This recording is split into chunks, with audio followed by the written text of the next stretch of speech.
Labdien! Jūs skatāties internet televīzijas kanālu Nedēļa at, un šodien raidījumā Nedēļa at Startups pie mums viesosies Artūrs Bernovskis un Jānis Rozenblats, kompānijas Meligan līdzdibinātāji. Labdien! Sveiki! Ļoti patīkami jūs redzēt, kā nekā atsauksmes ir tādas, ka jūs esat vieni no pieredzējušākajiem startup kompānijām un uzņēmumiem, kur izgājuši šo ciklu vienu no pirmajiem. Un lūdzu stāties priekšā. Jā, sveiki, mani sauc Artūrs Bernovskis, esmu līdzdibinātājs Meligan kompānijai. Jānis Rozenblats, arī viens, bet līdzdibinātājs tam pašam Meliganam. Jā, interesanti tas, ka mēs esam vieni no vecākajiem, bet patiesībā mums ir pāris gadi kā tāda tiešām. Jo startup komūna kā tāda Latvijā tiešām vispār kā tāda ir pilnīgi jauna. Man liekas, vēl joprojām viņi ir autiņos. Pilnīgi aizsākumi. Jūs esat tādi pionieri. Drīzāk pionieri mēs esam. Jā, mēs varbūt neesam kaut kādi pieredzējušākie, vecākie. Drīzāk mēs esam pionieri, kas varbūt kaut kur ir paši saviem spēkiem rakušies visam cauri. Tā, lai varētu nodēvēt to visu. Jā. Pastāstiet par kompāniju Meligan. Kā ideja radās? Okay. Es varbūt iesākšu kā tāda, kā ir aizsācies viss. Viss pēc būtības sākās jau diezgan sen. Līdz ar to tas ir kaut kādi gadi 7 varētu būt kopumā. Bija IT kompānija, kur darbojās web vidē, web aplikācijas, web lapas, kaut kāds web vidē. Līdzīgi kā vairums kompānijas. Tieši tā, precīzi kā vairums kompānijas bija. Sākām mājās ar mājaslapu veidošanu. Jā, sākām mājaslapu veidošanām, kaut ko piņķerējāmies. Un tad sapratām, ka tas īsti nav kaut kāds ilgtermiņa biznes, jo pēc būtības tas biznes tāds ir, no rokas mutē, vienkārši tik cik kaut ko saražu, apēd un visu, un tad nav nekāda ilgtermiņa tādas vīzijas. Kā jūs nonācāt pie tādas idejas, ka nav ilgtermiņa? Liekas, kaut kas nāk iekšā, kāda naudiņa, kas jums pateica to, vai kā tā doma atnāca, kad vajag iet uz ilgtermiņu, ka vajag iet uz globālu pakalpojumu? Projekti kā tādi mums bija arī paredzēti. Mums bija kaut kādi projekti, ko mēs izstrādājām, taisījām tādus plānus, tāds portāls, ko skatīties ilgtermiņā. Bet, kā tajā laikā, pirms gadiem 7, IT joma nebija tāda, kur varēja meklēt kaut kādas investīcijas. Līdz ar to taisījām projektu, patiesībā paralēli taisījām web lapas, par to naudu mēģinājām attīstīt tos projektus.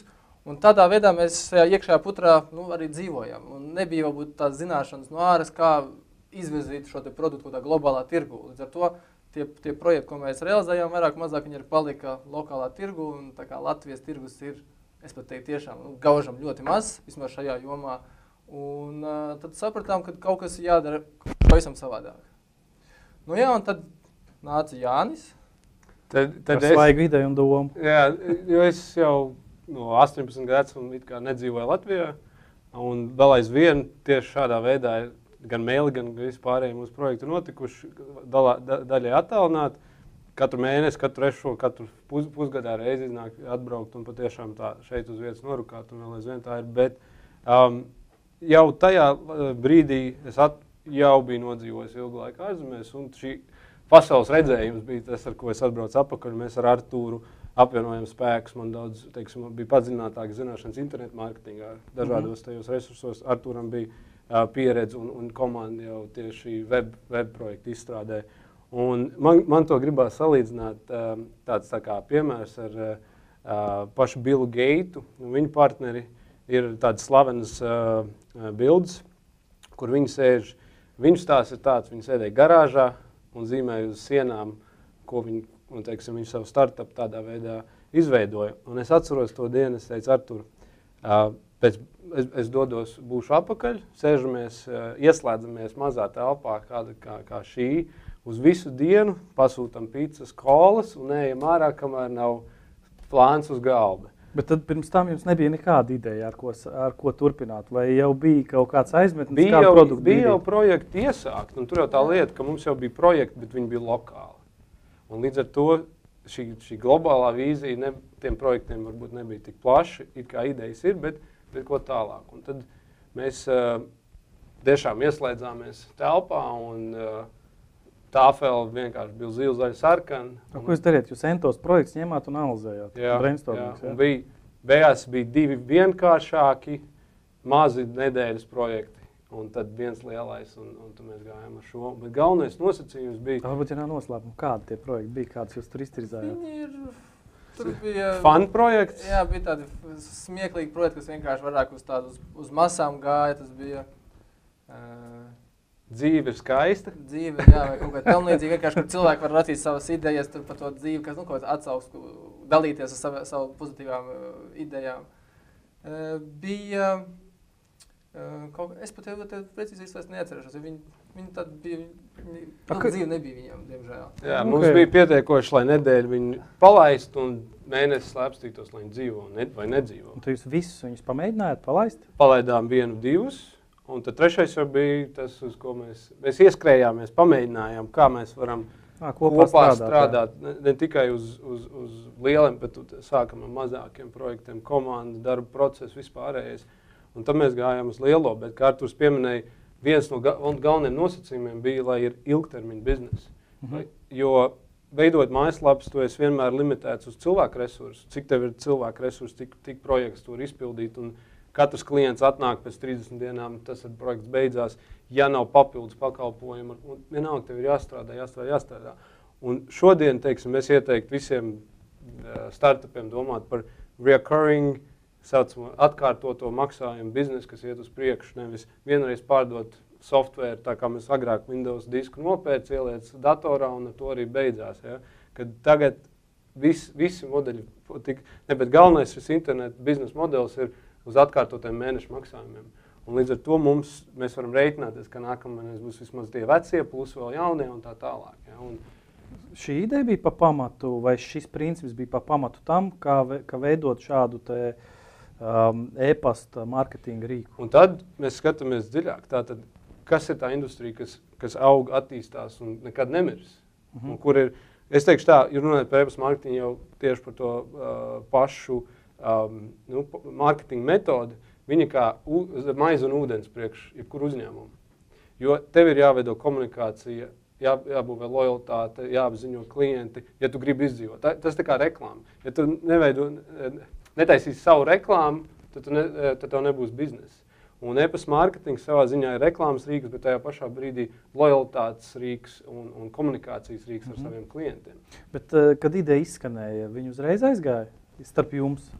Vai bija pretinieki, vai bija argumenti? Nē, bet tā, šito ņemam un raužam. Ideja, Jānis saka, ka paslēd tādas lietas notiek, jo godīgi Latvijā nekas tāds nebija, un mēs, protams, arī nezinājām tādu e-pasta marketings, kas ir e-pasta marketings, izsūtīt e-pastu, ir serveris, izsūt, nav problēma. Un pēc rādīja piemērs, ka tāda risinājumi ir, protams, argumentē, ka tādas kompānijas, kā tur mūsu tagad esošie jau konkurenti, viņi gadā aptuveni, viņiem apgrozījums ap 100 miljoniem ir, argumenti ļoti vienkārši. Ir sistēma, uztaisīt mēs varam, cilvēku resursi mums ir pietiekami Latvijā gudri, lai to uztaisītu. Nekas it kā sarežģīts neizskatījās, laižam. Arguments ļoti vienkārši. 100 miljonu gadā. Jādara. Nē, protams, mēs jauni, izsalkuši. Un galvenais, ka, ja mēs tā padomājam, cik gadu apakaļ bija, mēs bijām pietiekoši jauni, tad jau tajā vecumā mums bija šis redzējums kā biznesa, kā angliski entrepreneur vision. Ja, ka mēs abi divi saredzējām to, kad ir nepieciešams kaut kas vairāk kā tikai no algas līdz algai tīri finansiāli, bet arī lielākā, teiksim, vērsienā, griezienā, kad mēs abi negribam palikt tikai Latvijā un balstīties uz Latvijas šo. Tā kā mēs esam IT jomā, kāpēc mums ierobežot sevi ar fiziskām robežām vai valodas robežām vai tādām lietām. Un jebkurš projekts, ko mēs būtu uzsākuši, būtu globāls. Un Mailigam bija tieši tāds risinājums. Kas uz šo brīdi ir Mailigena komanda bez jums diviem? Es teiktu, ka komanda patiesībā tiešām, jo pēc būtības vispār Mailigens neesam mēs divi. Mailigens tiešām ir tikai komanda, jo tās visas vērtības un tas, kas ir uztaisīts un to, ko mēs esam izveidojuši, patiesībā tā ir tikai vienīga komanda. Jo, uzprogrammēt, uzdizainēt, veidot marketinga kampaņas, jo pārdot, to nevar neviens, ne divi cilvēki, noteikti tā tikai vienīga komanda. Patiesībā tā ir, es pat teiktu, tā ir vislielākā arī vērtība, kas mums apakšā ir. Tā, es teiktu, spēcīgā komanda, kas kopā ar mums ir augusi. Un tas labākais tas, ka viņi, līdzīgi kā arī mēs, esam uzstādījuši kaut kādus mērķus, kas ir jāiet un jāaug un attīstās. patiesībā tieši tāpat arī tehniskā jomā tie programmētāji, kas ir kodējuši šo te visu, viņi arī tiešām ir gājuši cauri auguši. Un, ja sākumā mums visiem likās easy, kas tu tiešām serveris izsūt, tad ejot katru mēnesi mums bija jauni izaicinājumi, kas ir jārisina un kas bija, katram bija savi izaicinājumi, kas jāatrisina. Un katrs tiešām veiksmīgi ar to tik galā. Un es domāju, tas arī īstenībā ir tas pamats, tas ir tas Mailigen tā komanda. Cik cilvēki tagad Mailigen komandā? Latvijā mēs esam 23 cilvēki tagad. Nu, tāda liela komanda, jā. Mēs pa gadam dubultojam. Jā, no 4 uz 12, 12 uz 20. Jā, mums apmēram tā ir sanācis, jā. Tad cik reāli ir pieredze Mailigenam, cik gadi? Mailigenam kā tādam ir reāli, mums oficiāli 3 gadu jubileja kā tāda. Jo neskaidr to, ka mēs esam varbūt tur kaut kāds testa variantu taisījuši. No tā brīža, kad mēs esam palaiduši publiskā versijā, patiesībā mums tagad tieši oficiāli 3 gadi. 3 gadi ir tiešām, ko esam palaiduši publisku un programmatūra darbojās. Un cik liela komanda bija jums pašos pirmsākumos? 4. Kā demo versija 4, ja? Jā. Katrs nodarbojas savām lietām, katrs varbūt, es domāju, ka tajā brīdī mēs visi bijām jauni, zaļi, katrs varbūt savā jomā, un tagad tiešām par šiem te gadiem, mēs esam katru dienu rakušies, un varbūt tas, kas ir bijis arī tās veiksmes pamatā, ir tas, ka mēs tiešām neesam varbūt gājuši tā kā uz darbu, 8 rītā jāiet uz darbu, un tad 5 beidzās, un es eju prom. Nevienam nebija darba laiks. Tikpat labi tu strādā no 8 rītā līdz 12 naktī, vai pat visu diennakti, pat ir bijis tā, ka mēs arī diennakti tur strādājam. Un, nebija nekāda limita kaut kādām darba laikam. Un tas varbūt arī tas, ka mēs darījām to, kas mums patīk. Un tas varbūt arī tas bija tā iespēja to darīt arī bez darba laika. Mailigen ir jūsu hobijs. Noteikti, jā. Es teiktu, tas tā jāformulē. Dzīve, šīs te uzņēmēja darbība varbūt, un šī te IT sfēra. Noteikti tas ir noteikti hobijs, un es nejūtos noteikti, ka tas eju uz darbu, vai tā kaut kāda darba diena, vai darba laiks. Tas tās noteikti nav. Vai kaut kas no Mailigen koncepcijas pirmsākumiem un šodienas formāta ir kaut kas mainījies? Radikāli nekas nav mainījies. Ja es šodien arī to pārdomāju, angļu valodā pivotings vai iterācijas, kad kāds tas pats Twitters no pirmā varianta, viņi 2 reizes mainījās līdz šim variantam, ko mēs pazīstam, tad Mailigen īstenībā nav tik radikāli mainījies, bet mēs esam audzējuši šo pakalpojumu klāstu iekšējo, kas ir atšķirīgs no pārējiem, ko mēs varam pēc tam arī izskatīt. Bet tas ir bijis tas, kā mēs auguši, kad mēs redzam un arī nākotnes plāni, kad vienkārši ar e-pasta mārketingu, vienkārši ar izsūtīšanu vairs nepietiek, kas ir tās papildus lietas. Parunāsim varbūt gribēju kaut ko papildināt. Jā, es gribēju teikt, ka es iedomājos par to augšanu. Varbūt mēs esam auguši tādā veidā, kad sākotnēji bija e-pasta mārketings, tad tagad patiesībā Mailigen jau ir integrētais mārketings, kas nozīmē, ka nav vairs tikai e-pasta tiešām, kā Jānis minēja, bet ir jau aktuālās mobilās ierīces, mobilais mārketings, sociālai tīkla aktualitātes, ar to šis dažādies mārketinga instrumenti savienoti vienā integrētā mārketinga veidā, kas ir Mailigens. Kā idejas skrien ātrāk uz priekšu par realizāciju? Jā. Tas ir nozīmīgi. Cik daudz rindā idejas tagad stāv uz realizāciju? Patreiz ir tās, ko mēs tagad realizējam, ir 2, ko esam... Tie ir 2 jauni projekti. Bet idejas tīri sistēmai. Mēs skatāmies priekšu, darbs uz gadu. Vismaz. Kad mēs varam cilvēkus... Vai jūs tā cītīgi plānojat gada griezums vai īsāks termiņš? Mēs plānojam īsāks termiņš, bet tīri kā sistēma attīstās. Vai šomēnes mēs pievienosim jaunu funkciju priekš e-pasta izsūtīšanas vai priekš aptaujumu vai SMS, un vienalga, kas ir tā funkcija, ko mēs pievienosim klāt. Un viņu var aizņemt no nedēļas līdz mēnesim izstrādē. Ja? Un mēs skatāmies, ko mēs gribam, tas ir uz gadu uz priekšu. Mēs jau zinām, ko mēs... Pēc prioritātēm mēs varam salikt aptuveni to, ko mēs plānojam. Kā var uzskatīt? Jūs dzenat šo e-pasta pakalpojumu specifiku, vai ir kaut kas tāds, kas nāk no ārpuses, no konkurentiem, un jūs pielāgojat? Kā jūs sevi raksturojat? Konkurentiem, bet no klientiem. Mums jau galvenais ir apmierināt klientu, ne tik sevi vai skatīties, ko citu. Klientam nav tā vienmēr, kad vajag tieši to, kas ir... Kas nav tajā brīdī? Tāds varbūt tā kā kaprīzes lieta, bet pēc tam, kad tā padomā, bieži vien tā, ka tā kaprīzā lieta tam klientam noder, tu padomā, ka tiešām kaut kādā veidā atvieglo to dzīvi, un tad parāda citiem klientiem, citi klienti saka arī, jā, ka tas noder. visādi. Protams, ka mēs būtu arī tāds kaprīzes lietas, ka mēs skatāmies, nu, tur... Vai arī bieži vien klients pats īsti nezin, ko viņš grib. Viņš vai pieredz, vai viņš iedomājies kaut kādā veidā to risināt, vai nu dēļ savu IT cilvēku ierosinājumu vai ko, un tad mēs aprunājot, saprotot viņu vajadzības, spējam īstenībā viņam sniegt to risinājumu labākā, efektīvākā veidā ar esošo risinājumu, kas mums ir. Bet, protams, mēs sekojam visu laiku līdzi arī mūsu visiem esošiem konkurentiem, kas ir, un tā kā no helikoptera lidojuma es domāju, tieši tāpat kā katrs no viņiem arī seko līdzi industrijai, vai kaut kas tāds pēkšņi revolucionārs jauns, kas ir, ja kādam ir, nu tad, ja tev nebūs, tu visu ārpus jau spēles. Tā kā mēs arī sekojam, bet šī industrijā, nu, mēs pagaidām neparedzam, ka kaut kas pilnīgi radikāls var veidot. Ne radikāls, bet viena no tām lietām, ko pagājuši gadu viss bija, kad sociālais, nu, tiešām 2012. gads, jā, kad visiem vajadzēja man sociālās funkcijas vai vispār piedalīties sociālajos tīklos, protams, tas nav mainījies un tieši pastiprinās. Tad mums arī vajadzēja skriet un lekt un darīt un censties. Un mēs uzreiz pievienojam šīs sociālās funkcijas, kas ļauj papildus rīkus tīri komunikācija klientiem. Kā jūs varētu dalīt savus klientus? Jūs mīļi un netik mīļi. Varbūt pa nozarēm ir kaut kāds tāds skatījums, ar ko ērtāk strādāt vai ar ko grūtāk strādāt? Man vieglāk, ja es kaut kā dalīt interesantāk, es varētu dalīt drīzāk pasaules reģionu kartē. Tas ir, piemēram, rietumu klientu un austrumu klientu. Mēs tiešām tā kā esam pa vidu. Mēs pat tā postulējam Mailigans, var stāst, ka Latvija ir tāds pasaules centrs priekš IT biznesa, jo no rīta mēs pamostamies ar Āzijas tirgu un strādājam ar Āzijas klientiem, un vakarā, līdz vērām vakarā, principā līdz 11.12. mēs strādājam ar ASV tirgu. Un patiesībā dienas laikā mēs noklājam tā kā visu pasaules karti. Un ir tās lielas atšķirības tomēr ar austrumu klientiem, tā kā no Latvijas uz austrumiem strādāt, Āzija, Krievija un tā tālāk. Un Eiropa un Ziemeļamerika pilnīgi klienti atšķirās. Un tie divi dažādi tipāži, dažādi viņiem jāstrādā, ar vieniem tev ir tikai jāstāsta, cik tas maksā, jo viņš patiesībā visu jau zina, visu kā izmantot, viņam tik interesē patiesībā divas lietas, jā, tā varbūt kvalitāte un cik tas maksā.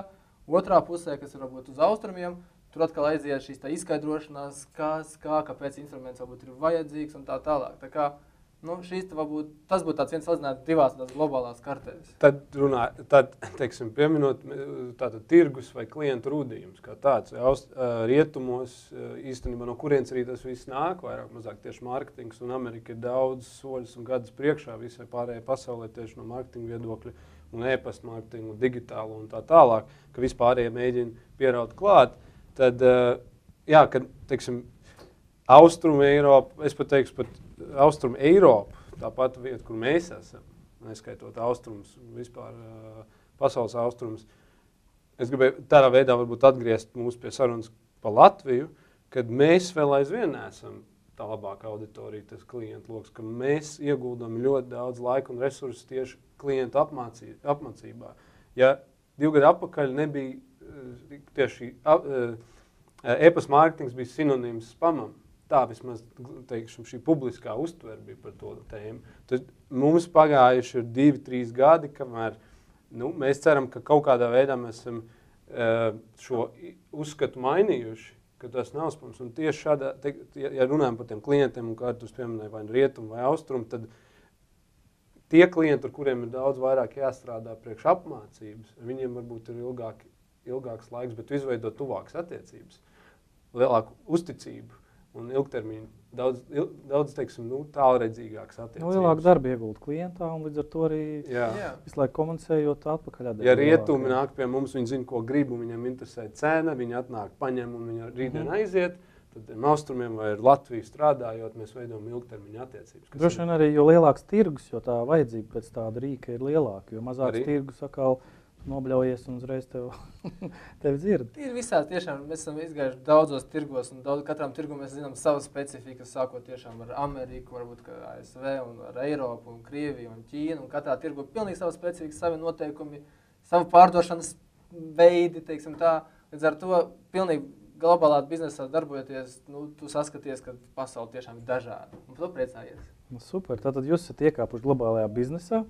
Cik liela daļa Mailigans aizņem globālā tirgus pakalpojumā? Grūti spriest. Cik mēs aizņemam no konkurentiem kopā? Aptuveni kaut vai. Es domāju, tie ir... Ja grūti, liela procenta vai nav jo... jūtama? Ja mēs skatāmies, cik mums ir konkurenti. Jā. 100. Vairāk, bet Tas konkurenti. jau nav 5. globāli. Nu reiz 5. Jā. Tad mēs esam, skatoties pēc savas pozicionēšanas un to, kur mēs atrodamies, mēs esam top 10 tīri pēc tā brenda vai vēl kaut kur, tad pēc apjomiem mums vēl jāaug, un šeit tas vecums ir noteicošais. Mums jebkuram uzņēmumam paiet laiks, kamēr tu iegūsti šo klientu loku kā tādu, ja mums ir konkurenti, kuriem ir miljoniem lietotāji, un tad mums ir, teiksim, mazāk, tad attiecīgi tas apjoms, un mēs konkurējam ar 10 gadu veciem uzņēmumiem. Ja mums ir 3. gads, kaut kā es teiktu, ka mēs 2 gadus tā patiešām nopietni strādājam, tad mums jākonkurē 10 gadu veciem uzņēmumiem. Ja? Un šī izaugsme, tā hokeja pie klienta iegūšanas arī ir tieši ar laiku ejot. Nākot, ja? Tā uz apjomiem Latvijā mēs domāju, no visiem uzņēmumiem mēs esam, man liekas, lielākie e-pasta izsūtītāji kā tādi, no jebkuru uzņēmumu, no visiem pārējiem. Vienīgais, ka mūsu industrijā mēs tā vairāk skatāmies nevis varbūt klientus, jo tu nevari saskaitīt, cik klienti ir mums, cik ir konkurentam. Jā. Tas, ko vienīgie cipari, ko var tā kā salīdzināt un sekot līdzi aptuveni, ko konkurenti dara un ko mēs, tad ir vienkārši izsūtīto e-pasta skaits mēnesī. Un mums tas tagad veidojas kaut kur jau pie 200 miljoniem varētu būt jau mēnesī, kad mēs izsūtām e-pastus. 150 līdz 200 atkarībā. Ziemassvētku, protams, varbūt vairāk, kā līdz svētku laiku. Bet tas ir ļoti maz, jo, pieņemsim, es zinu, kad es tikos Vācijā ar vienu, kad mēs bijām Cebitā, ar vienu mūsu Eiropas lielāko konkurenci, kas saucamā pēc būtības. Viņš gan citā nišā darbojas, bet viņš kā lielākais mūsu šī nozara spēlētājs. Viņi mēnesī izsūta 1 miljardu. Bet, protams, viņi arī cita līmeņa spēlētāji, jo šī nišā līdzīgi ir kā varbūt automašīna nozarē vai kurā citā ir kaut kāda biznesa klase, ko tu apkalpo milzīgs uzņēmums par dārgām naudām. Ir kaut kāds varbūt zemā klasa, kur varbūt tā kā lētie risinājumi. Mēs liekam nedaudz virs vidējā uz augšu tā kā biznesa risinājums, bet viņš nav augstākā līmeņa, tā kā kaut Bentleys vai Ferrari. Bet pašā brīdī mēs esam pietiekami nopietns biznesa risinājums, un līdz ar to mēs arī neesam pilnīgs masveida produkts. Mēs neejam ar vienkārši uz masām, vienkārši nāc, lejuplādē izsūti.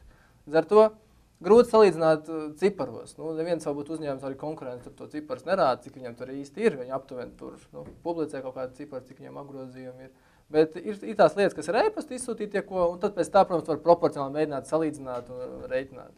Tā kā mēs noteikti esam vēl tālu, vēl mums jāiet līdz kaut kādām tādām virsotnēm. Tā kā mēs redzam, ka mums vēl ir 5, 10 gadi, ka mēs tiešām varētu šo te vēl audzēt visu uz augšu. Kāds process ir? Personīgi es iepriekš saskāries ar tādām klasiskām lietām. Ir kaut kāda prece, tad viņu ir jāpārdod, tad viņu reklamē attiecīgos mēdījos, tad attiecīgi ir apakaļ atdeva. Kā notiek paša šāda pakalpojuma mārketēšana, ja, kā jūsu pakalpojumu? Internets ir tā vide, kas ir, pa viņu daudz stāst. Internetā visu var pārdot, un internets ir tā vieta, kur visiem ir jāpārdod savu produktu. Bet tas tā kā piliens jūrā, tu iemet, un tev pazūd. Jā, internets ir aptuveni tas pats, kas, kā tu esi mežā, un tu iestādi savu koku, un tad koki ir pilns, un kā tu zini, ka tas klients atnāk tieši pie tava koka. Un patiesībā, kas jādara? Jāliek norādes viņam, kad mans koks ir tur, mans koks izskatās tā, ja tu viņu kaut ko redzi, atpazīsti, atnāc, iepazīsti. Un tas ir tas, kas internetā jādara, jāveido šī te virziens, jāvirza klientu. Un, ja pieņemsim kaut kādā fizisko preču biznesā, īpaši, ja tev ir veikals, tu atver kaut kādā tirdzniecības centrā, tu zini, ka tev tur plūsma būs riņķī, un vai tu dari kā austrumu tirgos vienkārši velc visas iekšā, vai vienkārši uzliec smuku izkārtu, un viņi ieinteresē ienāk. Tad internetā, protams, paiet garām cilvēkam praktiski neiespējami. Bet ir šie dažādi biznesa instrumenti, kas ir interneta marketinga šie risinājumi, ar kuriem tu vari atrast, ievilināt uz savu šo te portālu. Un, protams, pēc tam jau paliek tālāk pārdošanas process. Vai viņš atnāk, viņš tev notic, vai viņam patīk šis te risinājums, vai viņam īstajā brīdī, vai viņš ir vajadzīgs arī. Un tur aiziet šie 101 jautājums, kas ir jāatbild pirms kaut ko tālāk darīt.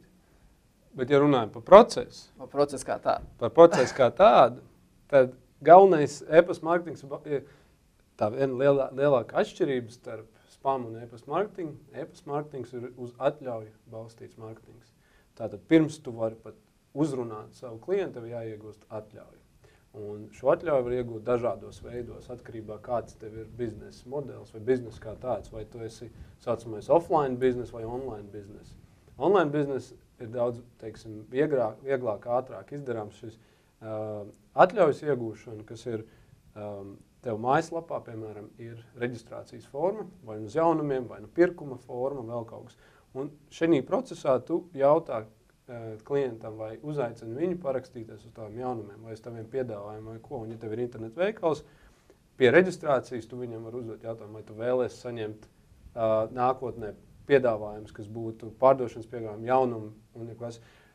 Un tad apstiprinot šo piekrišanu, tu vari turpināt savu to marketeru reklamēšanu kā tādu. Ielikt vienu viltību, jā. Izlozējam iPhone 5. Saucam to burkānu. Jā, var iedot burkānu. Ierakstiet savu e-pastu. Jā, tieši tā. Tas ir un maziem burtiņiem, un jūs saņemsiet informāciju vēlāk. Bet tas ir labs piemērs. Un beigās jau pats uzņēmums no tā cieš, ka viņš mēģina iemānīt to cilvēku. Tāpēc, ka tur piegrūž pilni ar nevajadzīgiem bet tur tā lieta, tikko mēs sākam ievērot saucamos can spam, jeb pretspama noteikumus, kas ir mērķēti tieši to, tu vari ievākt, tu saņem šo it kā atļauju, vai tu esi viņu iemānījis ar burkānu, vai tomēr ne. Tikko viņš atrakstās, tu viņam vairs nedrīkst neko sūtīt. Un tur jau tā lieta, kāda ir vērtība uzņēmumam dot burkānu par cilvēku, kam neinteresē nekas cits.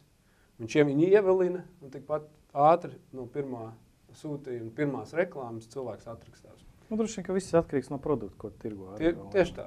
Ja kaut kāds, nezinu, tur pildspaules vai logotipus, tad ir vienkārši. Atkarībā tieši tā, kāds ir tas produkts, vai tu esi viņu iemānījis, vai patiešām cilvēks ir labprātīgi paraksties, jo viņam interesē. Jo šodien ir svarīgi, lai uzņēmums veidot savu tēlu, un tas vairs nav tikai grūst, pēc, bet tev jāpaliek tādam omulīgam, brandam, kurš, teiksim, patīk patērētājiem. Jā, jo ir daudz piemēru, kad ar vienkāršiem soļiem sabojā to visu tik ātri. Jā.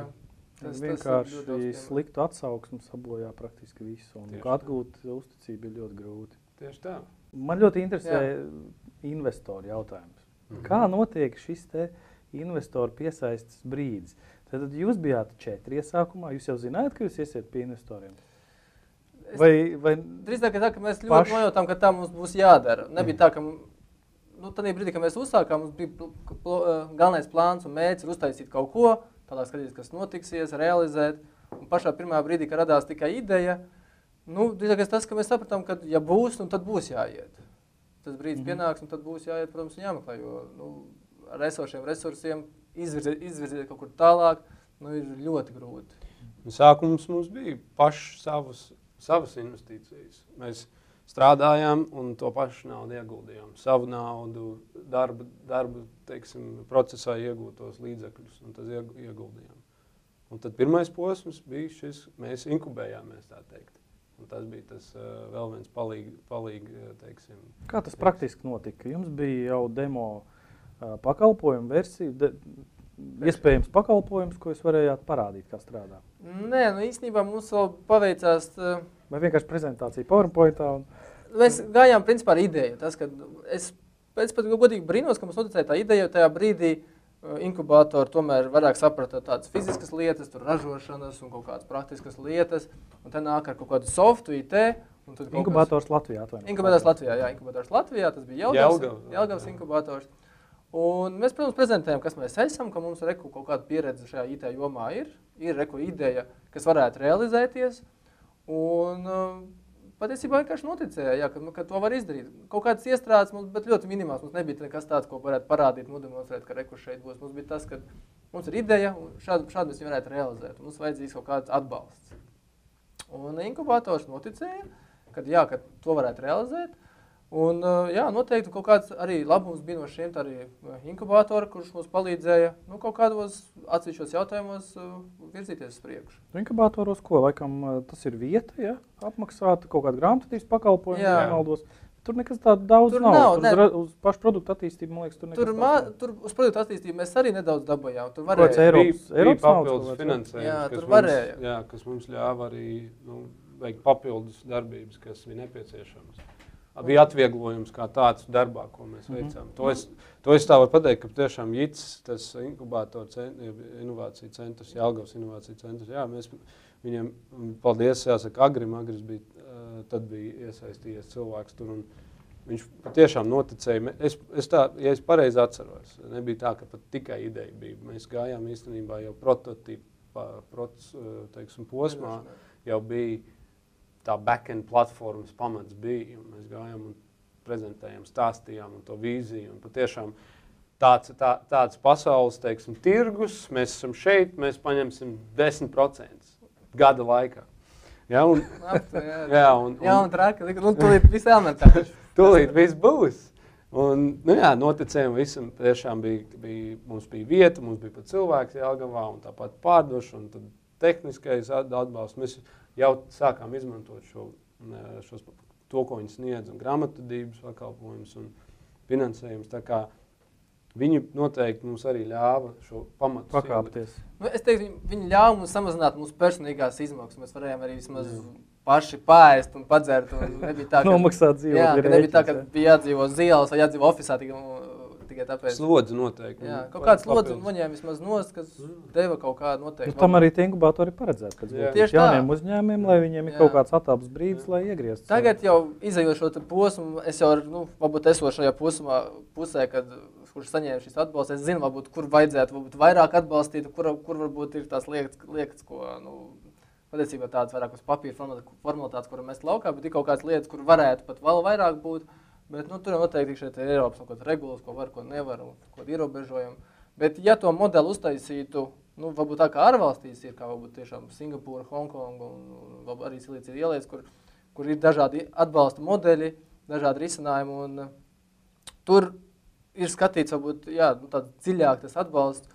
Un ja veidot kaut līdzīgiem modeļiem, es ticu, ka Latvijā varētu daudz esošie startupi, kas arī tiešām interesantas idejas, bet viņiem arī trūkst bieži vien varbūt pat pāris, varbūt 10 000 lati, lai to visu varētu izspiest vairāk uz ārā. Un, ja to visu pagriez savādāk, es ticu, ka Latvijā mēs varētu daudz dažādus stāstus dzirdēt, un ne tikai varbūt Skype'us, bet varbūt pat kaut kādus mazos Googles un visādas brīnums varētu atrast arī. Idejas ir Latvijā tiešām ļoti labas un daudz. Un tagad, kā mēs pašā sākumā pieskārāmies tam, ka šī startup tāda komuna gan izvērt tagad sāk tikai bērni autiņos, augt, kad patiešām ir tie inkubatori un arī tieši IT startup saucamo tādu orientētie, kas ir ļoti labi. Tā ir tā lieta, kas izraisa kreativitāti jaunošu cilvēkos, patiešām uzsākt un savā ziņā saņemt to atbalstu, vismaz to morālo atbalstu, kas ir svarīgi. Jā, mēs arī esam tie, kas atbalsta startups. Mēs arī pozicionējam sevi kā nelielu platformiņu, lai jauni uzņēmumi varētu pakāpties un arī jau ar pieredzi esošie varētu pastāstīt par savu pieredzi. Un tas ir tas, kas īstenībā mums pirms 4 gadiem pietrūka. Mums nebija tādas informācijas, patiesībā, ko mēs darījām. Mēs tikai sēdējām Googlē, visu meklējām. Mums nebija tāds, kur aiziet aprunāties ar kāds kaut ko pastāsta. Tu dari šito pareizi un nepareizi. Traumlauži jūs bijāt. Un īstenībā šī laika posmā es tagad sāku domāt par šīm izejām uz ārvalstu tirgiem. Mēs esam iztestējuši, laikam, visas tādas marketinga risinājumus, sākot ar meklētāju programmām, beidzot sociālajiem tīkliem, un visur esam investējuši. Fizisko, tiešo. Visāds, gan naudas, gan laika, gan visu. Un, ja tas tiešām būtu kāds, kas pateiktu, tu dari šitā, būtu ideāli. Tāpēc, kad mēs esam zaudējuši laiku, naudas resursus, pat tik daudz naudas mēs esam izmetuši laukā vienkārši. Un kaut kā ir pat bijušas lietas, kur mēs esam ļoti liels naudas izmetuši un dabūjuši pat 0 rezultātu. Iemet 5000 un atdevi 0. Jā, un tad beigās, kad saliec cipars kopā, liekas, plēs mats, kaut kas jādara. Nekas par pieredzi jāmaksā. Jā, un tas. par zināšanām jāmaksā. Bet jūs varat tagad pastāstīt par to pieredzi. Bet es gribēju pajautāt, kur tas klikšķis notika? Jūs aizgājāt uz inkubatoru Latvijā. Jūs tātad no turienes izveidojāt vai sākāt attīstīt savu pakalpojumu. Kur notika tas lielais klikšķis, tas lielais izrāviens? Nu, lielais Pēc kādiem izrāviens noteikti patiesībā bija noteikti nākamajā tādā Tāpēc es saku, 3 gadi mēs esam, bet es uzskatu, ka mēs esam 2 gadus patiešām strādājam. Jo pirmais gads bija, mēs tur pirkstus ūdenī mērcām un likās, ka ko mēs darām visi pareizi, bet katru dienu mums bija cita mācība, cita skola. Un pēc gada mēs sapratām, ka mēs vienu pašu to arī nevaram pavilkt. Tīri, ja mēs gribam un mēs varam, bet tai pašā brīdī nepietiek resursi. Ko jūs praktiski darījāt? Kā tas jūs saprotat, viss, mēs te esam, mums vajag vēl līdzekļus, lai mēs varētu attīstīties. Es varu pateikt, ko mēs praktiski darījām. Es pats personīgi biju kaut kādos, man liekas, ka 11 pasākumos, kur ir kaut kas saistīts ar startupiem, ar investīcijām, un es pats tiešām regulāri daudz kur staigāju. Ko darīja? Rādīja, visiem stāstīja, runāja cilvēkiem? Jā, es biju ticies, man liekas, ka visiem iespējamiem Latvijas investoriem, kas saucamie, kas ir tādi investori un prezentējas, runājas, domājas. Kas ir fondi? Jā, gan tur visādi seed camp un visu kaut kur, un, protams, gan vāc tādā veidā pieredzi, kas īstam biznesam ir vajadzīgs. Te pašā brīdī arī meklējis kaut kādu atbalstu, finansu atbalstu, lai to vīziju attīstītu tālāk. Jo... Cik ilgs laiks pagāja, kamēr šāda meklēšana bija? Vai staigāšana pa informēšanu? Kāds pusgads? Es domāju, pēc pusgada jau sapratu, vajadzētu, un tad tā lēnām, ko un kur un kā. Un mēs gājām pie dažādiem potenciāliem investoriem. Tur piemēram bija Latvijas reprezentatīvais office priekš kaut kādiem ārzemju fondiem. Tad mums vajadzēja sēdēt, stāstīt viņiem, tad viņi sūta tālāk, tad tālāk. Tas process bija, un tad 2 mēneši, 3 mēneši, pusgads. Jā. Bez tam visam esam sākumā paši aizgājuši. Bet īstenībā banka bijāt aizgājuši arī? Banka bija. Mēs apsvērām. Es biju arī aizgājis uz Hipoteku banku, kur tā programma tā Altumu. Un tad ķēra galvu, kas ir kāds naudas. Tas jautājums, labi, ja pieņemsim, jau dod naudu, jautājums ir, kur viņi aiziet. Kur tu programma gaisā. Nē, pēc būtības tā arī ir cilvēkos un aiziet kaut kādā programmā. Ko jūs dabūši pretī? Jā, kur ir garantijas? Vai ielā tev ir dzīvoklis, vai tev ir mašīna? Tur bija standarta lietas. Un tāpēc bankām, man tā liekas, tas ir pēdējais tiešām. Diemžēl bankas, tā ir jāsaka, ka jūs vismaz šī biznesā noteikti esat pēdējā vieta. Man liekas, ka bankas zaudē savas pamatfunkcijas uz šo brīdi. Bet viņi jau nav viņi jau nav riska fondi, riska kapitāla fondi. Latvijas riska kapitāla fondi nav riska kapitāla fondi. Viņi meklē to zelta pīli. Bet portfelī jābūt vienmēr kaut kādam procesam, kas ir risks, bet te pašā laikā ļoti ienesīgs pie attiecīgiem nosacījumiem. Vienīgais, ko atšķirās, varbūt Latvijas riska kapitāla fondi no venture capital, kas ir varbūt, no kā viņi mācās, ir tas, ka Latvijā viņiem tā nauda nav daudz. Un, katrs nāk prasīt, viņiem tur 5 miljoni varbūt ir, un kāds nāk par 1 miljonu 5 uzņēmumiem, baigais risks. Ārvalstīs savādāk, viņi investē tiešām tur 10, 100 uzņēmumu, un viņam mērķis ir 1 no 10, lai tiešām atnes atpakaļ reizi 10. Man visiem ciemiņiem un viesiem ir jautājums, cik procenti reāli tiek uzskatīts, cik nesīs apakaļ no šāda ieguldījuma skaita uzņēmumu? Ko investori prasa? Nē, varbūt nevis investori, ko prasa, bet pieņemsim, ja ir, tu teici 10 uzņēmumu, viens norealizējās. Jā. Tāda ir statistika? Kāda ir statistika? Kad es biju Silīcija ielējā pirms pusgada, tur bija tāda prezentācija par to Silīcija ielēju. Es mēģināšu atceros, tur bija kaut kāda statistika, ka 25,000 tie startupi, kā tādi, tur visu laiku grozās katru gadu jauni. Un no tiem mirst, laikam, katra ceturdaļa katru gadu. Un vairāk pa 2 gadiem tur, laikam, izdzīvo kaut kādu mazāk pa pusi, vairāk pa 2 gadiem. Un tā statistika, vismaz viņu mērķis, es nezinu, kā statistika tiešām kāda ir, noteikti katrā reģionā ir sava statistika. Bet tas mērķis, kas es runāju ar šiem venture capitals, kas ir Silīcija ielē, viņi ļoti vienkārši saka, jā, mums ir atkarībā no kura raunda tu esi. Ja tu esi kaut kādā sākuma raundā, mums ir aptuveni 1 miljons, mēs esam gatavi ieguldīt 100,000 10 dažādos uzņēmumos. Un mūsu mērķis, protams, lai vismaz viens atnes reiz 10, vismaz viens. Un, protams, pārējie kā 2, 3 kaut ko varbūt pavēl kaut dzīvi, tas nozīmē, ka viss notiek. Un tas nozīmē, ka tas risks sadalās uz mazāku summu, uz mazāku skaitu. Jo viņu mērķis ir saucamais exits.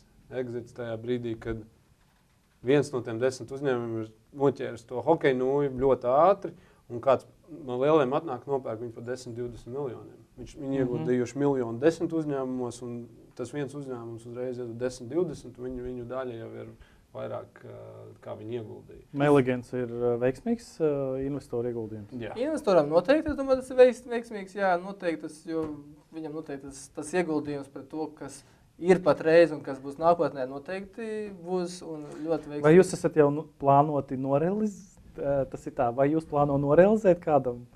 Mums visu laiku patiesībā ir tā, ka katru nedēļu mums nāk kāds e-pasts, vai nu kāds lielāks partners, kur kaut ko uzrunāja, vai pat arī venture capital kādi, kas kaut ko interesējās. Visu laiku tās sarunas esam bijuši tik tuvu, bet tur atkal Jā. nesaskanēja vīzijas, vai ir dažādi varianti. Ir bijis tā, ka precinieks negrib līgavu, līgavu negrib precinieku dažkārt, un visas tādi varianti ir bijuši. Tā kā man nav arī tā, ka mēs tagad kādām skriet arī pakaļ. Tieši tā, tas nav tas mērķis, un varbūt Meligan nav tas ātrais variants, jā, uzcep un pārdev.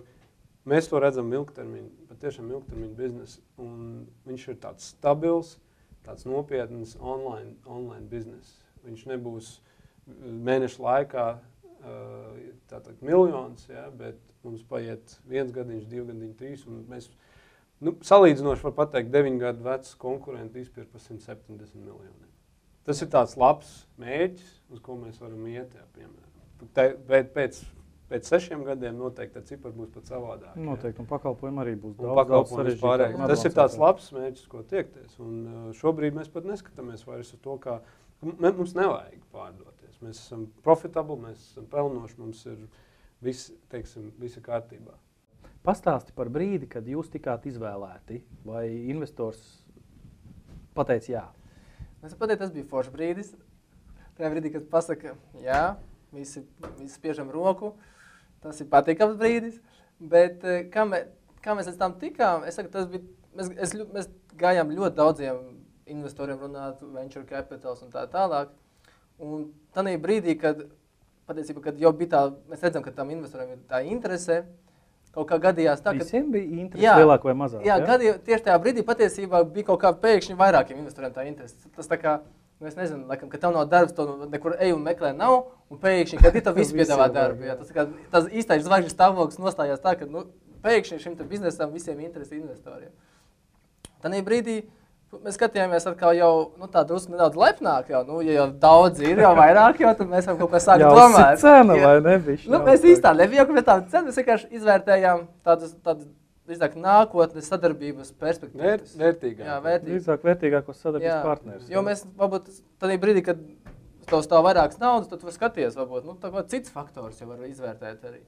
Un, tādā brīdī, jā, mēs izvērtējām, varbūt, šos visus faktors un nonācām pie esošā mūsu sadarbības partnera, investoru, kurš noticēja mums patiesībā. Tas patīkamākais bija tas, ka varbūt viņš netik daudz skatījās ciparos un biznesā, kad kur ir IT biznes, kur šeit un tik klienti, tāds un tāds apgrozījums, tad teorētiski pēc gada vai 2 būs tik, un tad es iegūšu tādu peļņu. Viņš varbūt skatījās drīzāk no tā, kas man patīk, kā skatās arī rietumos, kad patiesībā investori rietumos investē... You invest in people. Jā, viņi investē nevis kaut kādā produktā, jo īpaši IT sfērā, kur katru dienu viss mainās, viņi investē cilvēkos. Viņi skatās komanda, kur šī komanda viņi spēs realizēt.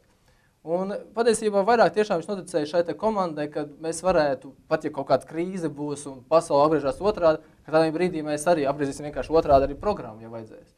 Un tas ir varbūt tā atšķirība, kas ir varbūt Latvijā investoriem, kur skatās ciparos, un līdzīgi kā bankās, ej uz banku un skatās, to zaudējumu, ko es tur investēju. Investēju cilvēkos, kad sapratu, ka tiešām es jūtu, ka viņi varētu realizēt. Un patiesībā tas arī bija viens no faktoriem, kad nevis vienkārši gāju uz cipariem, patiesībā investēju varbūt arī tieši mūsos. Un tādā brīdī, kad tevi investē vairs nevis kā biznesā vai kā ciparos, bet tevi investē kā cilvēkā, tad brīdī tev arī pašam lielāka atbildība. Ja jau mani investē kā cilvēkam, jāpierāda, ka tiešām es esmu foršs džeks, es tiešām visu izdarīšu kā vajag. Un tad brīdī patiesībā vēl pat atbildība un pienākums to realizēt ir pat vēl lielāks nekā tad, ja tev iedotu, tev apgrozījums tāds, uzdem 2 reizes lielākā soli. Saņemot to naudu, viens būs aiziet, bet tad ir uzreiz otrs tāds, bet man tagad, es esmu mazliet, man jābūt atbildīgākam. Vai es patiešām spēšu piepildīt savu solījumu. Un tad patiešām strādā, un tev ir atbildības sajūta. Kā dalās šī atbildība? Man nekas nav skaidrs, kā pieņemsim. ok, paspiežat roku, sakat, aha, strādājam. Viņš, teiksim, investors iedod naudu. Kā parasti dalās atbildības vai intereses? Ir visādi varianti. Es Kā esmu dzirdējis, Tie modeļi ir ļoti daudz. Es esmu dzirdējis, mums... Kā jūs nonācāt līdz modelim? Jūs piedāvāja, jūs izvēlējāties, jums bija tik daudz pakaļ? Mums šī brīdī bija kaut kāds savs redzējums.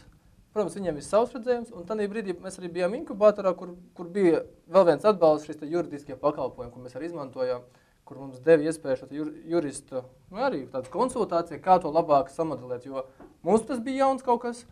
Investoram kaut kāds modelis bija, bet viņš bija diezgan atvērts arī.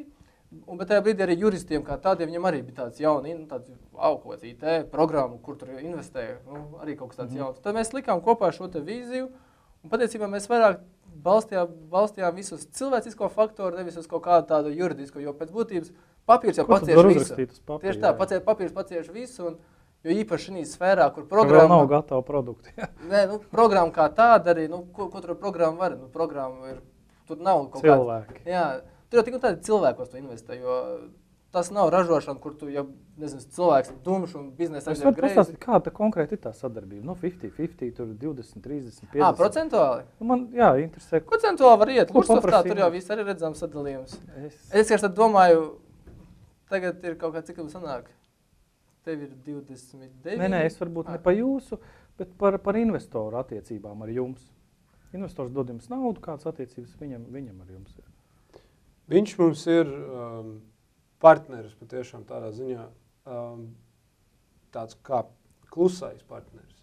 Viņš iegulda mūsu uzticību un līdzekļus naudu, tajā pašā brīdī viņam ir dzīves pieredze milzīgākā un tie kontakti, ko mēs pēdējā laikā pat esam diezgan daudz izmantojuši. Un darba procesā viņš daudz neiesaistās. Viņa uzticība ir patiešām šajos cilvēkos. Tas man bija nākošais jautājums. Kādas korekcijas pēc investoru ienākšanas tika veikts? Mūsu gadījumā nekādas. Mums ļoti demokrātiski vispār, kā mēs tā sadarbība notiek mums pārējais. Un, cilvēks uzticās mūsu vīzijā, mūsu redzējumā gājienā, un pat daudz vairāk ar, teiksim, tā fiziskā iesaistīšanās ar līdzdalību. Tur viņi nav kā tikai tajos brīdos, kad mums vajag vienu padomu vai otru, tad mēs griežamies pie viņa ar konkrētiem jautājumiem un tā tālāk.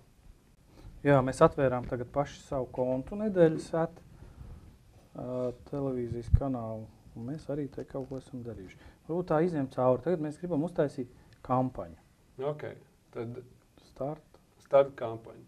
Kampaņu izveidošana ir vienkārši 5 soļos, lai vieglāk, ērtāk lietotājiem. Šeit norāda pašas kampaņas iesatījums, tātad kā mēs viņu nosauksim vienkārši sistēmā, kāds būs virsraksts e-pastam, tur ir kāds message, iknedēļas jaunumi, tad ir no kā, tātad vārds no kā sūtīt un e-pasts no kā sūtīt.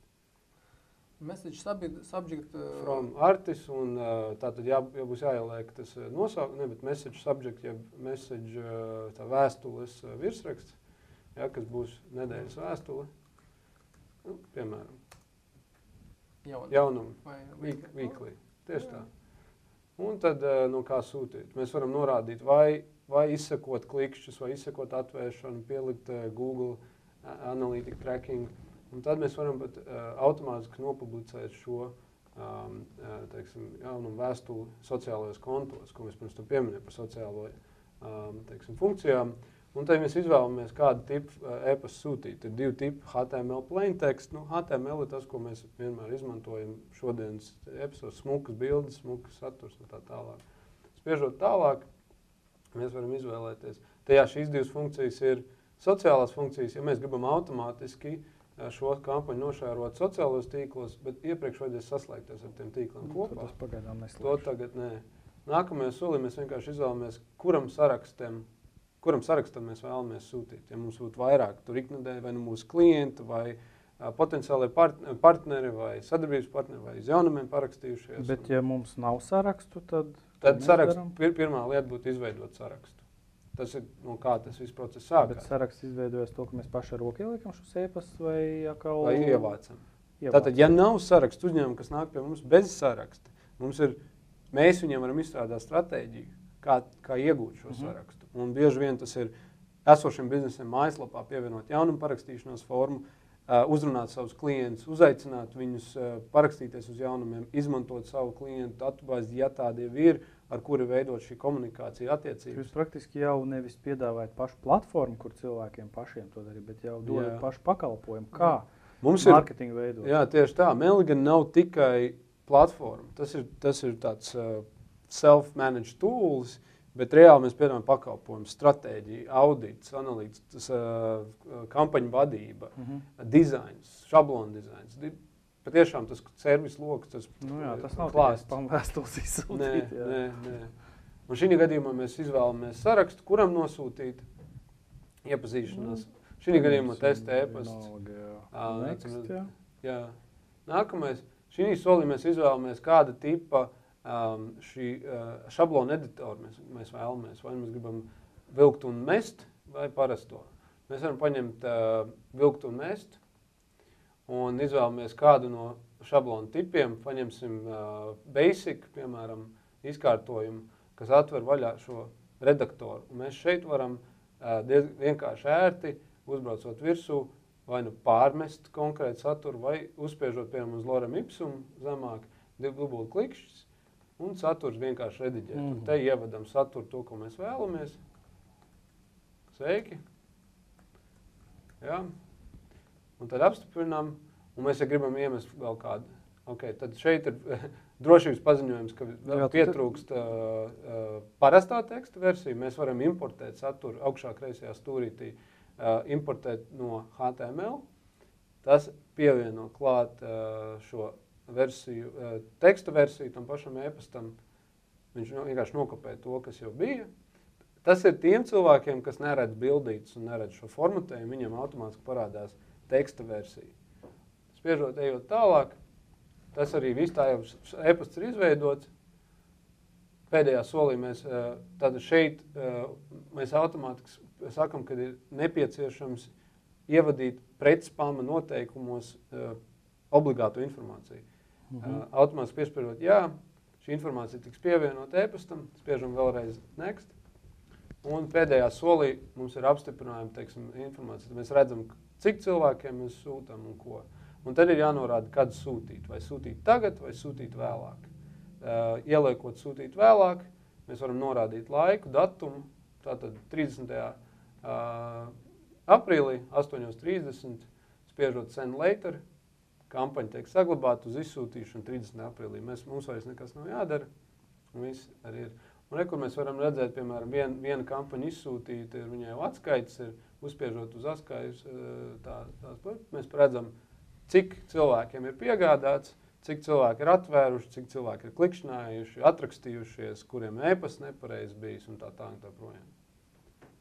Mēs redzam, ka Arts ir 10 reizes vērs vaļā šo kampaņu.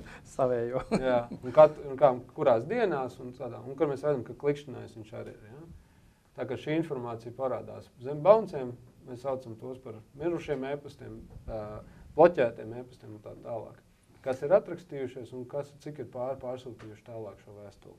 Vai ir kaut kādas konfrontācijas, konflikti ar esošajiem, nezinu, piemēram, Meetup, es zinu, portāls, tur kaut kādīgi viņi neierobežo kaut kādas šādas darbības ar e-pastiem, vai visur ir ļoti korektas attiecības? Mums korektas attiecības. Meetups jau savā ziņā viņi jau veido tikai uz notikumiem, kas balstās. Tur ir reģistrēti. Bet viņi ļoti strikti skatās, vai nav kaut kādas spami tur gājušas. Visur mēs ar ļoti arī skatāmies. Mums ir tā, ka ja Latvijā tas likums ir tāds, tad mēs esam starptautiski noteikumi, mēs metam ārā klientus, kuri grib spamot. Vienkārši. Bez runāšanām. Mēs strādājam globālā tirgu, mums patiesībā jāņem ir viena noteikuma, un ja pieņemsim Japānu vai Vācija, kur tiešām ļoti strikt noteikumi par spamu, un patiesībā uzņemt var dabūt milzīgus sodus, un ir kaut kādas valsts, piemēram, kaut kādas austrumu valstīs vai kaut kur Afrikā, kur tiešām tie likumi ir maigāki, tad mēs nevaram tā, šajā tirgu mēs atļausim drusku vairāk, šitiem atļausim mazāk. Mēs vienkārši ņemam to augšējā latiņu uzreiz, un to augšējā latiņu vienkārši liekam strādāt pēc tās augšējās latiņas ar visiem uzņēmumiem.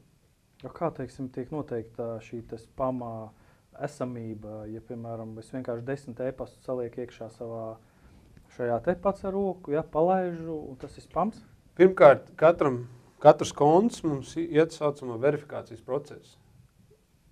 Tur ir 30 dažādi nosacījumi, kuru tev jāpiepilda, vai vismaz lielākā daļa, lai mēs tevi pieņemtu kā klientu. Vienkārši pieregistrēties, ielādēt datubāzi nevar. Tev ir jāiziet, mums ir tāds ļoti strikts compliance, kā būtu latviski cilvēki, kas prasības, kas novērtē, un mēs izvērtējam katru klientu, vai viņš ir pieņemams vai ne, un galvenais ir vienmēr šī atļauja. Ja uzņēmumam ir atļauja izsūtīt, tad mēs viņu pieņemam. Un tur ir tie pārējie nosacījumi vienkārši, kas vēl nepieciešami, lai tas viss izskatītos pareizi, bet atļauja ir numur 1.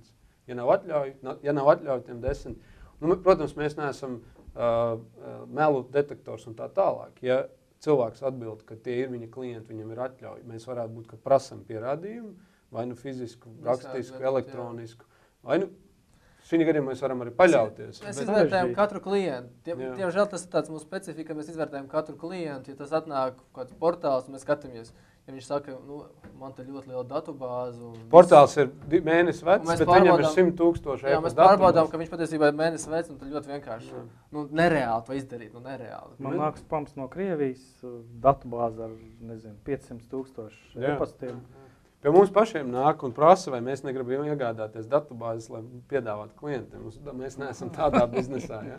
Jā. Tā kā tas tā niša, ja sākotnēji saku, mums tiešām likās, ka ir servers un izsūta, un pēc tam izejot cauri, mēs esam tagad tiešām šo gadu laikā apaudzējušos sistēmu, jau tādu, es pat teiktu, arī mākslīgo intelektu apakšā, kur patiesībā klients jau reģistrētos nejot cauri, viņš pašam nezinot patiesībā jau tiek analizēts un veidots, un pēc tam vēl pieslēdz cilvēcisko faktoru. Cik jums klienti ir? Jūs visi ir šādi apstrādāti individuāli? Jā. Cik klienti patreiz ir? Ap 10,000 lietotāji. Jā, lietotāji 10,000, kur varētu jau pāri. Un 2 gadu laikā jūs esat katru no viņiem praktiski apstrādājuši? Ir klienti, kuriem jāstrādā mazāk, jo tu redzi, tiešām tur respektābls uzņēmums, tur Japan Airlines uzņēmums. Viņš savā ziņā daļai automatizēta sistēma šo verifikāciju, kas izķer tos sliktos jau uzreiz, vai tas ir tāds semi-automatizēts process, ka tur nav patiešām katram punktam jāiet cauri. Mēs spējam pateikt, jau paskatoties uz acīm. Vai ir kaut kāds specifisks nozars, kaut kāda interesanta nozara, ja runājam par klientūru? Ir nozara, kurai tas ir kā maizes, varbūt ēdiens, tas varbūt noteikti ir interneta veikali un šie te kolektīvās iepirkšanās portāli, kur katru dienu sūta, viņam tā specifika varbūt tāda ir. Ziņu portāli, jaunam portāli. Jā. Ir kaut kāds nozars, kur varbūt retāk sūta. Jā, teiksim, bija jautājums sākumā. Mums ir klienti no 25 industrijām. Mums ir klienti 80 pasaules valstīs. Un līdz ar to šis mikses ir patiešām ļoti dažāds. Un mentalitāte ir dažāda. Tieši tā. Pieeja pie biznesa. Pilnīgi.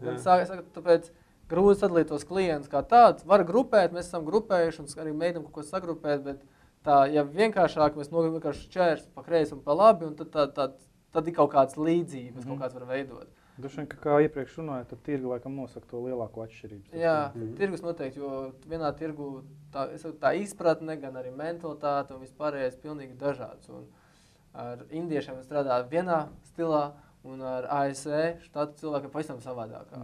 Gan visādā ziņā tas ir. Kāda ir būtiskākā varbūt priekšrocība, atšķirība no jūsu konkurentiem? Ir kaut kāds servis, ko jūs īpaši gribat izcelt? Noteikti, ka mūsu sistēma ir integrētā sistēma. Un ko mēs ar to gribam pateikt? Mums ir e-pasta izsūtīšana pamats. Un varbūt lielākā daļa uzņēmumu to arī ar to sāk. Es pats esmu ļoti lepns ar mūsu komandu, kas ir pārdevēja atbalsta komanda. Un viņi patiešām pievērš katram klientam uzmanību. Un tajā procesā, ja klients arī nāca pie mums pēc e-pasta mārketinga, tad viņš sāk izmantot to plašāko klāstu, kad mums ir e-pasta mārketings, interneta aptaujas, SMS mārketings, sociālās funkcijas. Šī sistēma patiešām integrējās jau visos 3 personīgās komunikācijas kanālos. Ja mēs runājam, kas katram lietotu cilvēkam ir personīgi, privāts. Tas ir privātais e-pasts, tas ir privātais sociālais konts un tev ir telefona numurs, SMS. Un mēs spējam nodrošināt šo komunikāciju visos 3 šajos kanālos. Jā, un papildinot vēl Jāni, ir tas, ka ar ko mēs varbūt esam īpašāk, varbūt tiešām no kaut kādiem konkurentiem vai no līdzīgām sfērām, tas, ka Es varētu salīdzināt to ar mobilo telefonu. Ja, piemēram, atnāk klients un saka, es gribu tikai zvanīt un izsūtīt SMS, jā, protams, pamatfunkcija tā ir, bet zinot, ka smartfoniem ir daudz dažādas funkcijas, kuras atvieglos dzīvi un nesīs milzīgu labumu šim te lietotājam, tas tieši tas pats notiek arī mūsu jomā, kad ja klients atnāk tiešām tikai grib e-pastu, mēs izstāstam daudz un dažādas pakalpojumu vai sfēras, kas viņam sniegs pirmkārtām ērtumu, labumu, ietaupot laiku, cilvēku resursu, un tādā veidā, protams, arī viņu klienti būs laimīgāki, viņu klients laimīgāks, un tas ir mūsu laime, ja klienti laimīgi. Līdz ar to patiesībā tā laime atnāk arī līdz mums. Vai Mailigena var uzskatīt par pabeigtu produktu šo brīdi?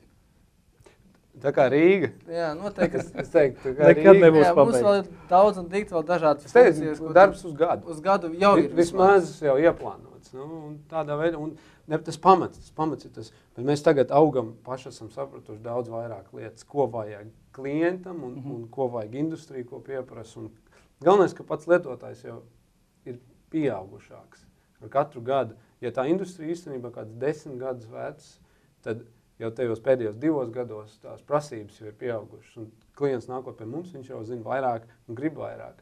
Vai sadarbībā ar investoru ir kaut kāds nākošais etaps iezīmēts, piemēram, vai šis te finansējuma etaps ir pietiekošs, lai attīstītu produktu tālāk, vai arī jūs plānojat nākošās investīciju piesaistīt? Ir tā, ka patreiz ir ar esošiem resursiem pilnīgi pietiek, lai to sistēmu attīstītu. Bet mēs tagad taisam plānu, tādu globālās iekarošanas plānu par dažādiem tirgiem, kā mēs darbojamies. 50%. Jā, darbojamies tādos jaunos tirgos, kā pieņemsim Krievija, Ķīna, jo IT un šeit nozarēm ir pilnīgi jauni tirgi, kur uzņēmumi tikai sāk izprast šo te pakalpojumu. Un, protams, mums ir kaut kāds plāns, mērķis, kā tajos tirgos ieiet aktīvāk, izvērstāk šīs te pakalpojumu piedāvājumus. Un, protams, ka tam būs vajadzīgs papildus finansējums, ko mēs skatīsimies tālākā nākotnē, bet esošā situācijā mēs spējam pašrealizēties un attīstīties arī esošā situācijā. Principā jūs esat peļņu nesošs Tagad mēs esam, ja līdz šim mēs diezgan daudz investīcijas, kas bija tiešām grūdā marketingā un testējām visu instrumentus pēc kārtas, tagad nogriežot to, ka mēs redzam, kas nestrādā, metam nos un atstājam tikai to, kas strādā, tad mēs patiesībā esam tagad jau tādā situācijā, ka mēs jau pelnām, ir pelnošs uzņēmums. Tā kā šogad viss veiksmīgi virzās priekš. Un mums patiešām mūsu lepnums ir klients rezultāts un sasniegums. Ja, mēs redzam, ka klientam veicās, viņš iegūst no šī, tas ir tas, ar ko mēs noteikti, tas, ko jūs piedāvājat, ir rīks, lai atvieglotu šo te...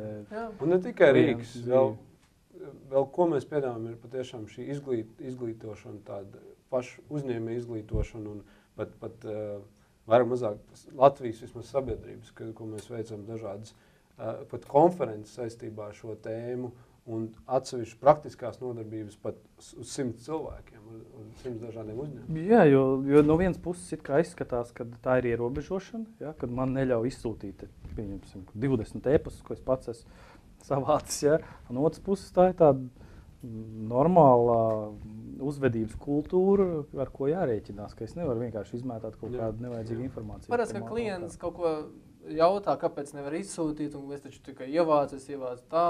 Es vienkārši viņam uzdodu, bet vai tu pats gribētu saņemt tagad vienkārši pilnu e-pastu visām tām lietām, kas varbūt tev interesē, varbūt nē, vai tu gribētu. Un, protams, ka bieži vien, katram ir kaut kāda paskastīta, nāk kaut kādas lietas, kas viņam nepatīk, viņš aizdomājās to, un tad, jā. Nedarīt citam, otram to, ko tu pats negrib. Jā, ļoti vienkārši, un tad patiesībā, klients saprot, ka, tad nav tā vērtības, tad nav tās vērtības vienkārši izsūtīt un tad gaidīt, jo bieži vien var atsūtīt kaut ko sliktu, un internetu laikmetā, kas ir vēl ļaunāk, ja tu kādam tur sūti, ko viņš ies kaut kur parakstīs par tiem kaut ko sliktu, internetā viss saglabājās, un tad tā reputācija jau internetā ir diezgan neveiksmīga, kas nozīmē uz mūžīgiem laikiem āmen.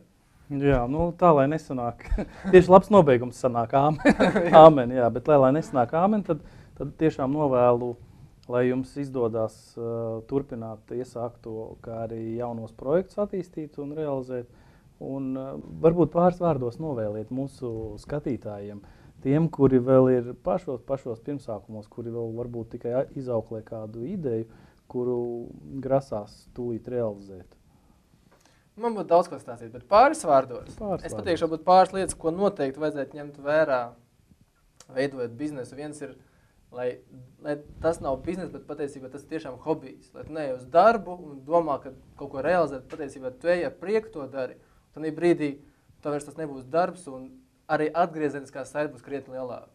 Tu varēsi vairāk ieguldīt enerģiju, vairāk darīt, vairāk tajā visā investēt. Un nākamais ir tas, ka nekad neaizmirst tomēr par to cilvēcisko faktoru, kad visās pusēs ir cilvēki. Un ja tev liekas, ka tu esi gudrāks par klientu un tagad viņu piešmauks vai tu esi gudrāks par investoru, visi ir cilvēki un visi balstās patiesībā uz vienkārši parastajām cilvēciskām attiecībām. Un to noteikti nekad nevajag aizmirst, jo tas patiesībā visu pamatā ir. Ļoti skaisti. Jā, tātad nedarīsim to, ko paši nevēlamies, lai pret mums dara. Un darīsim tikai pozitīvo, lai arī attiecīgi pret mums būtu pozitīva pasaule. Paldies jums par to, ka jūs atnācāt, dalījāties ar savu pieredzi. Un es ceru, ka mūsu skatītājiem tā tiešām noderēs. Paldies vēlreiz, labvakar, uz redzēšanos. Labvakar. Uz redzēšanos.